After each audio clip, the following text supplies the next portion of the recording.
जय हिंद दोस्तों, स्वागत है आपका आज के इस वीडियो में। आज के इस वीडियो में बात करने वाले हम वैदिक लिटरेचर यानी कि वैदिक साहित्य के बारे में। तो वैदिक साहित्य के अकॉर्डिंग बहुत सारे 4 वेद हैं, ऋग्वेद, यजुर्वेद, सामवेद और अथर्ववेद। इसके अलावा भी बहुत सारे ब्राह्मण ग्रंथ हैं, उपनिषद हैं, रामायण है, महाभारत है। इस तरह के बहुत सारे ग्रंथ हैं, वेद पुराण, श्रीमद् भगवद गीता इत्यादि सब बहुत सारे लिटरेचर हैं। तो इन सब के ऊपर हम अच्छे से डिस्कस करेंगे। तो चलिए इस वीडियो को कंटिन्यू करते हैं। सबसे पहले हम बात करेंगे सबसे प्राचीनतम वेद जो कि ऋग्वेद है। ठीक है, तो इसके बारे में बात करेंगे। इसमें 10 मंडल, 1028 श्लोक हैं, जिनमें 1017 सूक्त हैं और 11 बालखिल है, और अप्रॉक्सीमेटली 10,600 मंत्र है।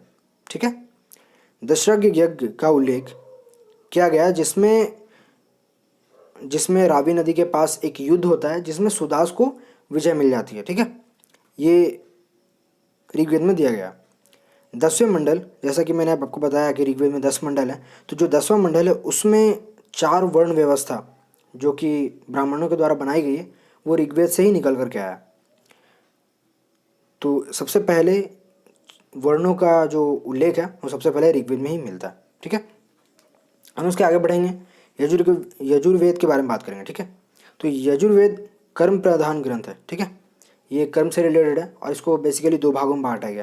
पहला कृष्ण यजुर्वेद, दूसरा शुक्ल यजुर्वेद। ठीक है, अब हम बात करेंगे सामवेद के बारे में, जिसमें सब कुछ गान के बारे में दिया गया।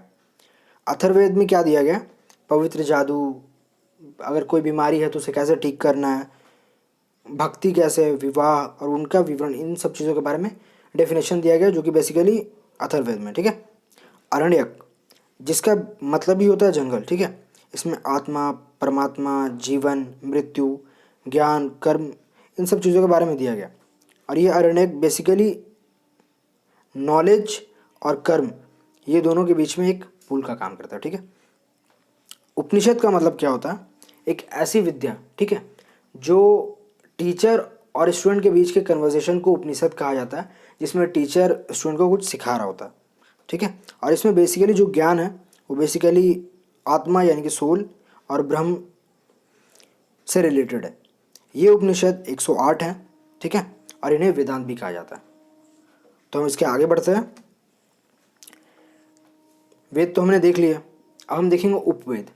ठीक है, तो उपवेद कौन कौन से हैं? ऋग्वेद, आयुर्वेद जो कि चिकित्सा शास्त्र की सारी जानकारी उसमें ही है। यजुर्वेद और धनुर्वेद, जिसमें युद्ध से रिलेटेड जितने भी चीज़ें हैं वो सब इसमें दी गई है।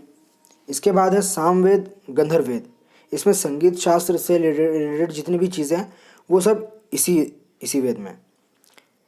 अब बात करेंगे हम अथर्ववेद और शिल्पवेद के बारे में। इसमें सारी की सारी चीज़ें भवन निर्माण कला और उस तरह के लोगों से रिलेटेड है। अब हम बात करेंगे वेदांग कितने हैं और वेदांग का मतलब क्या होता है, इन्हें क्यों बनाया गया। तो वेदांग को सिर्फ इसलिए बनाया गया था ताकि वेदों को आराम से पढ़ा जा सके। वेदों का जो मतलब है उन सब चीज़ों को समझने के लिए वेदांग बनाया गया। वेदांग बेसिकली 6 हैं: शिक्षा यानी कि एजुकेशन, कल्प, ग्रामर, निरुक्त, छंद और ज्योतिषी। इन 6 चीज़ों को के अकॉर्डिंग हम ये समझ पाते हैं कि वेदों का मतलब क्या है। ठीक है, हम इसके आगे बढ़ेंगे तो बहुत सारे पुराण भी है।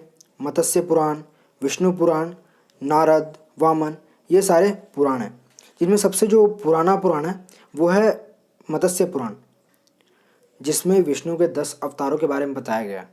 ठीक है, अब रामायण और महाभारत के बारे में बात करेंगे। रामायण जिनके लेखक वाल्मीकि जी माने जाते हैं, जो कि चतुर्विंशति सहस्त्र संहिता से हमें ये चीज़ें पता चलती हैं। ठीक है, महाभारत जिनके लेखक महर्षि व्यास जी माने जाते हैं, जो कि जय संहिता सहस्त्र संहिता के अकॉर्डिंग हमें पता चलता है। ठीक है, तो आज के इस वीडियो में बस इतना ही था। अगर ये वीडियो आपको अच्छा लगा तो प्लीज़ लाइक करें, कमेंट करें और दोस्तों के साथ शेयर करें। और अगर आप इस चैनल पर नए हैं तो प्लीज़ इस चैनल को सब्सक्राइब जरूर कर लें। तब तक के लिए जय हिंद, वंदे मातरम।